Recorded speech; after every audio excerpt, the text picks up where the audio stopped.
Bom dia.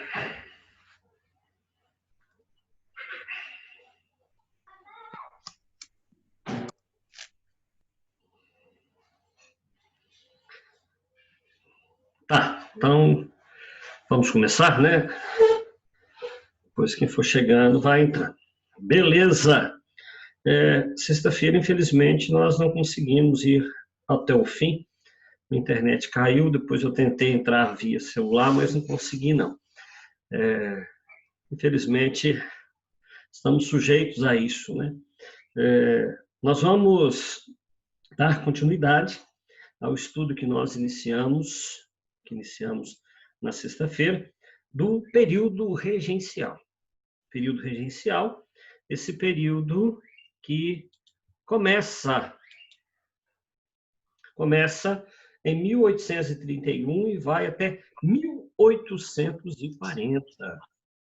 Tá? 1840.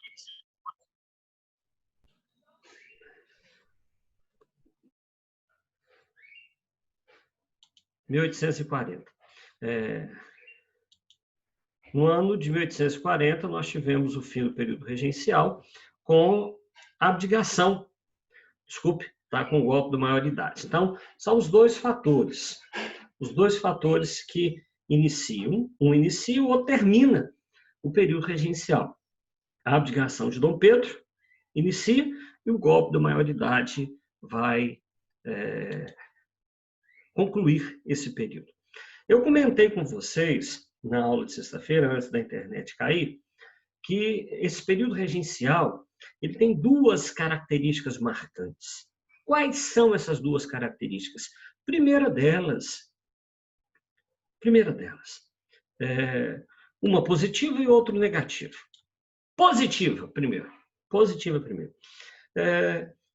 Os regentes, tanto nas regências trina quanto nas regências juna, os regentes serão brasileiros de origem. Isso é bom? Sim. Por que foi bom? Porque acabou com o temor da recolonização. Afinal de contas, desde a Revolução do Porto, de 1820, que os portugueses vinham tentando transformar o Brasil novamente em colônia. E esse medo, esse medo não acabou com a independência. Afinal de contas, o vínculo de Dom Pedro I com Portugal era muito grande. Dom Pedro, aqui no Brasil, Dom João em Portugal, pai e filho. Então, esse temor, ele existia a todo instante, a todo momento. E aí, quando nós temos o Brasil governado por brasileiros, esse temor acaba. Então, esse é o ponto positivo. Esse medo do Brasil ser recolonizado. Voltar a ser uma colônia de Portugal, ele se encerra com o período regencial. Acabou! Não haveria mais essa possibilidade. Então, esse é o ponto positivo do período regencial. Mas, aquilo que eu falei sexta-feira, antes da internet cair. Há um aspecto muito ruim, muito negativo no período regencial, que foi justamente a disputa política que nós tivemos nesse período, entre liberais e conservadores. A disputa pelo poder.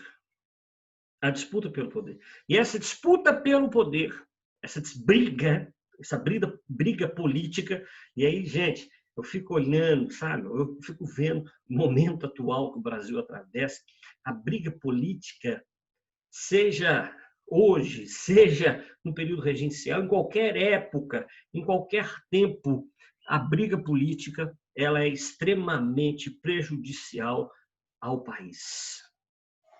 Hoje está sendo essa briga política que a gente vê entre os poderes, extremamente prejudicial, no momento que nós precisaríamos de calmaria política, temos uma briga política, uma disputa política, e assim como também aqui no período regencial. A disputa política, ela colocou o Brasil em risco. O risco de termos o território brasileiro fragmentado. O risco de termos o território brasileiro dividido. Por quê? Durante o período regencial, em meio a essa disputa política, as unidades federativas, províncias, os estados começaram a se declarar independentes. Ou seja, não queriam mais continuar sendo unidades federativas, províncias do Brasil, mas queriam ser autônomos, independentes. É o caso do Rio Grande do Sul, que vai ser país por 10 anos, a República Rio-Grandense. É o caso da Bahia, que foi por um curto período também, tá, uma república independente. E é o caso também do Pará, que será por um período muito curto também, tá, um país, uma república independente. Então, a disputa política travada nesse período, nesse contexto, ela colocou o Brasil em risco de ter o seu território fragmentado. As brigas políticas levam a isso. Disputas políticas provocam divisão, e neste momento o Brasil estava tendo seu território dividido. Nós tivemos, durante o período regencial, duas regências, trina, governo constituído por 3 pessoas, e tivemos duas regências una. Tivemos uma primeira regência, que é a regência trina provisória. Ela vai de abril a junho de 1831, tá? Abril a junho de 1831. Ou seja, tá? Apenas 3 meses essa regência trina provisória. E aí nós tínhamos um representante, tá, do Exército, um representante do Partido Conservador e um representante do Partido Liberal. Então, esses 3 regentes teriam a incumbência de governar o país, de administrar o país, até que o Pedro de Alcântara, que depois vai se tornar Dom Pedro II, viesse a obter a maioridade. Veja você que essa regência trina provisória, ela fará, na verdade, pouquíssimas coisas. Afinal de contas, durou apenas 3 meses. Poderíamos aqui dizer, tá, que são realizações da regência trina provisória, de abril a junho de 31, a manutenção da Constituição de 1824. Os regentes decidiram que iriam manter a Constituição de 1824. Uma pena, viu, gente? Uma pena. Um erro. Por quê? Gente, vocês se recordam, foi assunto semana passada, assunto que nós trabalhamos. A Constituição, aquela que deveria ter sido a primeira Constituição brasileira, de 1823, ela não foi aceita por Dom Pedro II, porque ela limitava os poderes do imperador. E aí ele vai outorgar, ele vai impor ao Brasil a Constituição de 1824. Era hora. Tivemos até a Confederação do Equador, movimento de oposição a Dom Pedro, à Constituição de 24. Era hora de mudar. Era hora. Mas não mudaram. Poderiam ter mudado. Mas por que não mudaram? Porque, se tivesse mudado a Constituição de 24, teriam que acabar com a escravidão. Teriam que acabar. E eu já falei por mais de uma vez e vou repetir.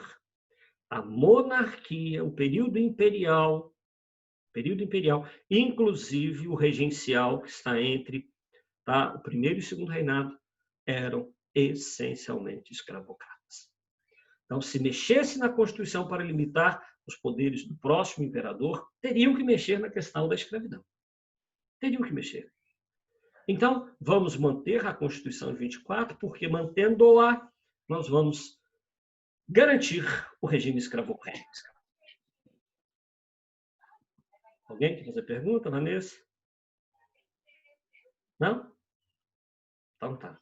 Então, dando sequência, fica à vontade, viu, gente? Depois, essa mesma regência trina provisória promulgou a lei regencial. Tá? Então, se criou uma lei definindo como seriam as regências a partir de então. E aí, nós tivemos a escolha, a eleição dos regentes trinos permanentes, que começou em junho de 31 a 1834. A mesma estrutura, tá? Sempre um político conservador, um político liberal e um representante do Exército.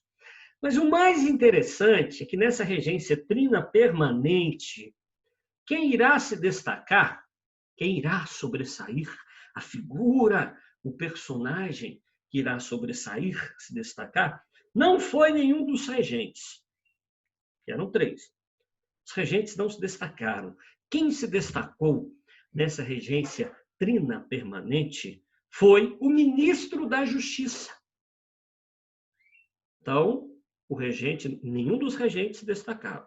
Quem sobressaiu pelo trabalho feito foi o ministro da Justiça, que se chamava, você vai se recordar, Padre Feijó. Padre Feijó foi quem sobressaiu. Padre Feijó foi quem se destacou. Mas por que o Padre Feijó, como ministro da Justiça, ele se destaca durante a regência trina permanente? Porque o Padre Feijó ele vai criar o Código Penal aqui no Brasil, como ministro da Justiça. Além disso, foi ele, à frente do Ministério da Justiça, quem criou a Guarda Nacional. Então, tínhamos o Exército, ele cria a Guarda Nacional para conter rebeliões, para conter conflitos políticos. Mas a principal realização, e isso chama sua atenção, que isso cai muito, viu? Isso cai muito, isso que eu vou falar agora. Principal realização do Padre Feijó será a proposição de uma emenda constitucional à Constituição de 1824, que ficou conhecido como Ato Adicional de agosto de 1834. Por que esse ato adicional proposto pelo Padre Feijó ficou tão conhecido? E ele é tão marcante? Por quê? O ato adicional de 1834, ele vai descentralizar o poder no Brasil. Vai descentralizar. O ato adicional faz isso. Os regentes, lá na regência trina, já poderiam ter feito isso. Dissolvida a Constituição de 1824, criado uma outra Assembleia Constituinte. Não fizeram. O Padre Feijó fará isso através do ato adicional. E, através desse ato adicional, ele vai dar poder aos estados, poder às unidades federativas, ou então poder às províncias, como eram chamadas os estados brasileiros. E cada estado, cada província, podia, a partir de então, criar sua Assembleia Legislativa. Qual que é a função de uma Assembleia Legislativa? Legislar, fazer leis para o Estado, fazer leis para a unidade, para a província. Ou seja, descentralizou. Descentralizou. Ponto extremamente positivo, mas que não foi muito bem entendido. Não foi muito bem entendido. Inclusive, o Padre Feijó, depois, ele vai ser acusado de, através do ato adicional de agosto de 1834, ter promovido as revoltas emancipatórias separatistas que nós tivemos no Brasil. Ele foi acusado. Ele foi acusado disso. Porque, de fato, é aquela velha história, né? Criança que não come doce, quando come doce, se lambuza. Pessoa que não tem liberdade, quando dá liberdade, a pessoa confunde liberdade com libertinagem e aí a coisa desanda. Foi isso que aconteceu. Aqui no Brasil não se tinha liberdade. não se tinha autonomia, tudo centralizado no Poder Executivo Federal. Quando os estados passaram a ter um pouco de autonomia para legislar, para fazer suas leis, decidiram, no caso do Rio Grande do Sul, se tornar país. Então, infelizmente, é assim que funciona. Por isso o equilíbrio ele se faz tão necessário em tudo na vida, né? Em tudo. E, além disso, o Padre Feijó, através do ato adicional de agosto de 1834, ele vai acabar com a regência trina e criar a regência una. Porque, de fato, tá, 3 regentes, um puxando para cá, outro para cá e outro para lá, esse trem não está funcionando. E essa propositura, essa proposição, essa emenda à Constituição foi aceita, foi acatada. E tivemos eleições diretas para a escolha do regente único. Quem foi eleito? Padre Feijó, que era, no momento, o político que tinha maior capilaridade e penetração na sociedade, que tinha o maior respeito. Então, começa, portanto, em 1834 a 1837, a regência una de Padre Feijó. Padre Feijó era um político liberal. Como ministro da Justiça, acabei de falar para vocês, ele foi sucesso total. Mas como regente, ele sofreu pra caramba, a ponto de, em 1837, ele renunciar. Por que ele vai renunciar? Por causa das revoltas regenciais, por causa dos conflitos separatistas que nós tivemos no Brasil, criados a partir da lei de 1834, do ato adicional de agosto de 1834. Deu liberdade, mas a coisa desandou. E aí, nós vamos ter Padre Feijó renunciando e vamos ter um político conservador contrário à criação de assembleias legislativas. Ô, gente, só um instantinho, por favor. Vai tirar alguma coisa? Vai tirar da caminhonete. Veja bem, então, nós vamos ter um político conservador sucedendo Padre Feijó, que é justamente o Araújo Lima. E o Araújo Lima, a primeira coisa que ele fará vai ser revogar o ato adicional, com a finalidade, com a motivação, com o intuito de acabar com as revoltas regenciais. E isso ele fará através de uma lei.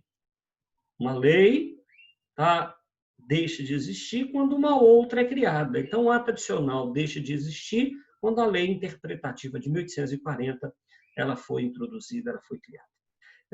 E aí, nós tivemos a volta da centralização.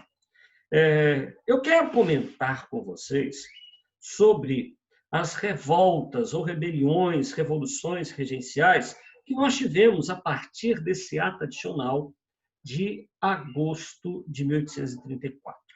Nós tivemos 4, 4 revoltas. 4. Tivemos Sabinada lá na Bahia.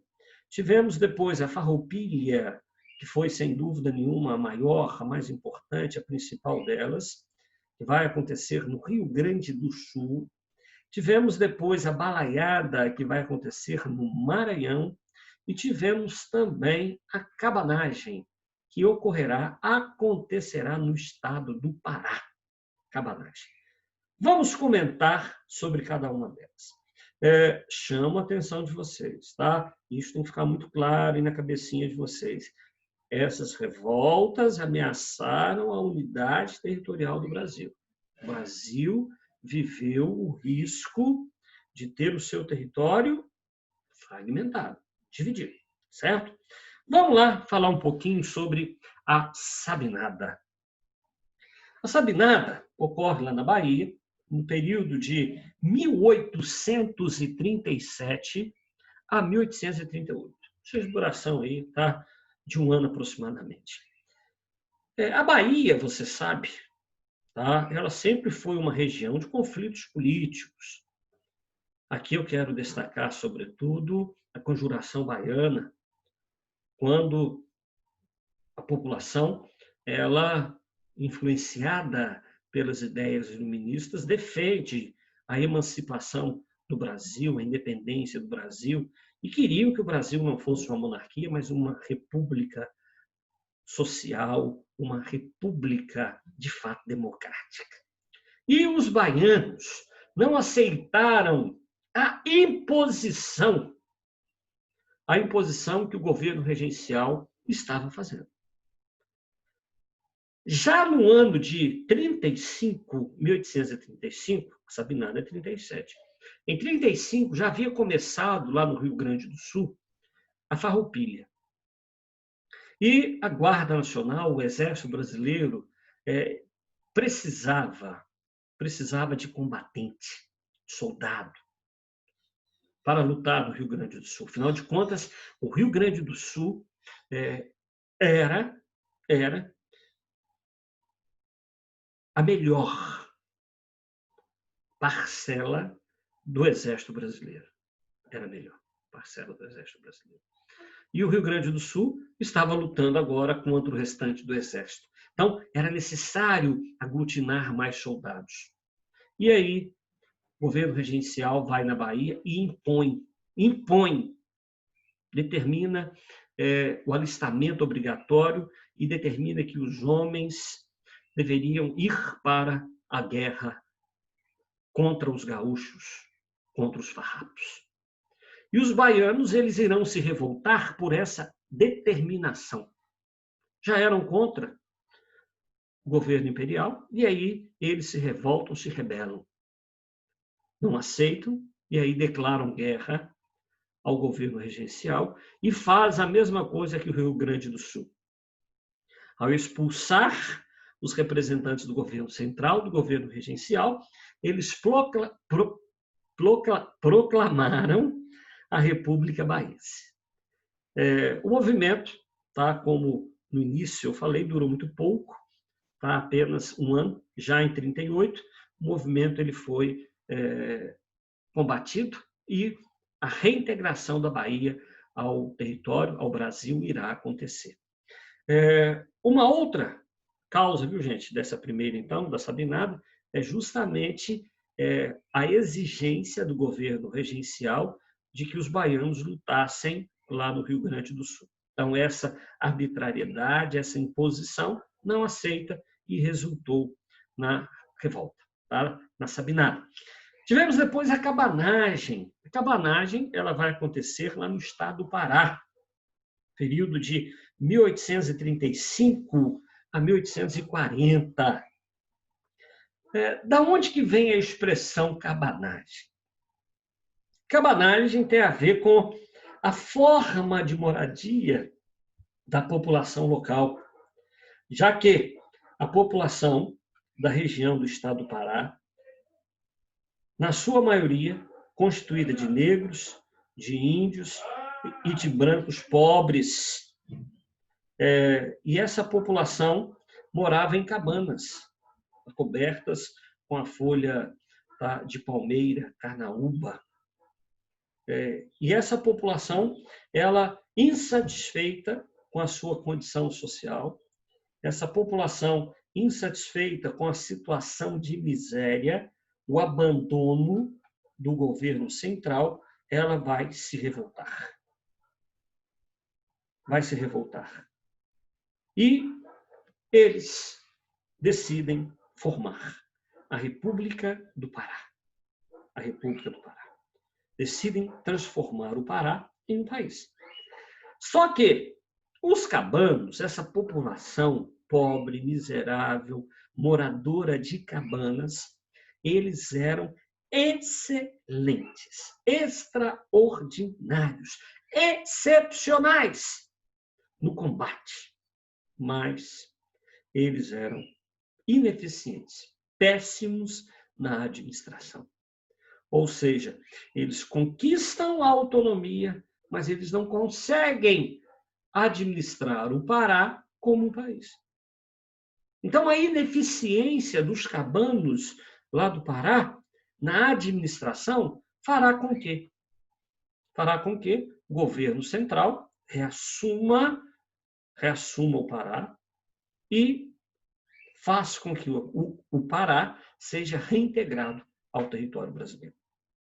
Depois nós tivemos um outro movimento perto aí do Pará, também lá no norte, nordeste, né, do Brasil, que foi no Maranhão. Nós tivemos no Maranhão a chamada Balaiada. Essa revolta, ela começa em 1831 e dura até 1841. Então veja que ela teve uma duração maior, a Balaiada lá no Maranhão. Não diferente da região norte, era na região norte do Pará, onde tivemos a cabanagem, não era diferente a situação da população do Maranhão.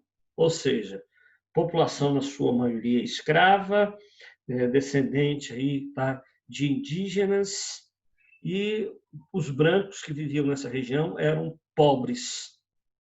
Ou seja, uma população muito semelhante, igual à situação do Pará, no Maranhão, uma situação de miséria absoluta. Mais da metade da população do Maranhão era de escravos pobres. E essa população pobre, miserável lá do Maranhão, começa também a fazer aquilo que foi feito no Pará. Eles começam a exigir, começam a pressionar, começam a reivindicar que o governo tivesse um olhar por eles. Que o governo criasse políticas públicas para ajudá-los a sair dessa situação de pobreza e de miséria absoluta, extrema. E o governo, hora nenhuma, se mostrou solidário. E por isso, decidiram iniciar esse movimento, essa batalha, chamada de Balaiada, para transformar o Maranhão em uma república independente, para separar o Maranhão do restante do Brasil. Quem vai liderar essa revolta lá no Maranhão foi o mestiço chamado Manuel Francisco dos Anjos Ferreira. E esse Manuel era fabricante de balaios. Daí o nome Balaiada. Então, como líder era um fabricante de balaio, então a origem do nome Balaiada está associada à atividade econômica exercida pelo Manuel Francisco dos Anjos Ferreira. O movimento também não conseguiu se sustentar e o Maranhão foi rapidamente reintegrado ao território nacional, sem muita resistência oferecida pela população pobre da região ante a ação do Exército e da Guarda Nacional, que havia sido criado pelo Padre Feijó através do Ato Adicional de agosto de 1834. Agora, deixei por último, porque essa, sem dúvida, é a mais significativa, é a mais relevante das revoltas regenciais, que será a Farroupilha. Farroupilha, Guerra dos Farrapos. A razão do nome Farrapos é a vestimenta da população lá do Rio Grande do Sul, daqueles que lutavam e lutaram contra o Exército e contra a Guarda Nacional Brasileira. O movimento da Farroupilha, ele ocorre, então, de 35 até 45, Ou seja, ele só vai acabar no governo lá de Dom Pedro II, viu? Quando o Duque de Caxias, ele consegue reintegrar o Rio Grande do Sul ao Brasil. Essa revolução, a Revolução Farroupilha, teve a liderança de grandes fazendeiros que eram criadores de gado e produtores de charque. Charque é a carne do sol. A carne do sol. Nós não tínhamos, energia elétrica na época, e a forma de armazenar a carne era justamente você salgar a carne, levá-la e deixá-la dependurada para que a água pudesse sair e o sal penetrar. Então, o charque, a carne de sol, era a principal atividade econômica do Rio Grande do Sul. E diga você, era a principal atividade econômica do Brasil neste momento. O Brasil não tinha mais a mineração? Tinha, tá? Mas não na proporção, tá? O ouro, não na proporção que nós tínhamos durante o ciclo da mineração. O Brasil ainda não tinha começado o ciclo do café. Então, o principal produto brasileiro no momento era justamente o charque, a carne de sol. E o governo regencial pesou a mão, ou seja, aumentou os tributos, aumentou os impostos sobre o charque. Então, a causa da revolta, o que fará com que os rio-grandenses venham a se rebelar, a se revoltar e a transformar o Rio Grande do Sul em um país, é justamente essa questão de impostos, essa questão de tributos. Pagavam muito tributos, muitos impostos, mas não recebiam nada do governo. Então, eles se revoltam por causa do tributo, do imposto abusivo que era cobrado sobre o charque. E aí, um dos fazendeiros, um dos grandes produtores de gado e de charque, que é o Bento Gonçalves, ele vai liderar o Rio Grande do Sul, que vai depor o governo provincial e vai criar a República Rio-Grandense, ou a República do Piratini, como também é chamada. Esse movimento que nós tivemos no Rio Grande do Sul, ele também vai atingir Santa Catarina, já que Santa Catarina, estado vizinho, eles também chegaram a fundar uma república, que ficou conhecida como República Juliana. Só que essa não foi adiante, essa não se sustentou. Chama a atenção de vocês, que durante o processo de construção da República Rio-Grandense, durante essa revolta, além do Bento Gonçalves, nós tivemos outros dois carinhas que se destacaram. Não eram brasileiros de origem. Nós tivemos a figura de Giuseppe Garibaldi e Davi Canabarro. Os dois eram descendentes de italianos e estavam aqui no Brasil e lideraram, participaram, da Guerra dos Farrapos. Depois, esses dois irão retornar à Itália e irão participar das guerras da unificação italiana. Só de curiosidade, importante sabermos que, além do Bento Gonçalves, o grande líder da Revolução, nós tivemos a participação desses dois descendentes de italianos, Davi Canabarro e Giuseppe Garibaldi. O Rio Grande do Sul, portanto, em 1935, ele se declara independente. Eles chegaram, inclusive, a realizar uma Assembleia Constituinte para criar uma Constituição própria. Porém, o Rio Grande do Sul, enquanto país, eles tiveram dificuldades econômicas. Enquanto províncias, tudo caminhava bem, mas na hora que se cria um país tem custo, tem custo. O Estado tem custo.